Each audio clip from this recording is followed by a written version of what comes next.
Verifying your bank account on PocketGuard is essential for managing your finances effectively. Follow these simple steps to complete the verification process. Step 1. Download the PocketGuard app.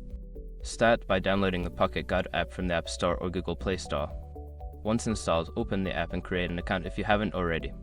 Step 2. Link your bank account. Don't continue before doing this.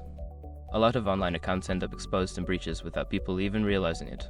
Use SROC to constantly monitor your email and accounts and get alerted immediately if your information gets leaked online.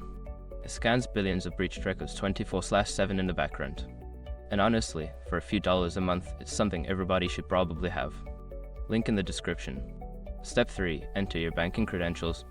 Provide your online banking credentials, such as your username and password. This information is securely transmitted to link your account with PocketGuard. Step 4. Verify your identity.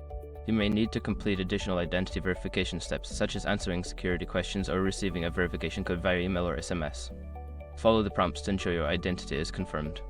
Step 5. Confirmation of account linking.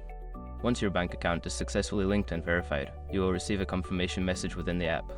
You can now start using PocketGuard to manage your finances. By following these steps, you can easily verify your bank account on PocketGuard and take control of your financial management.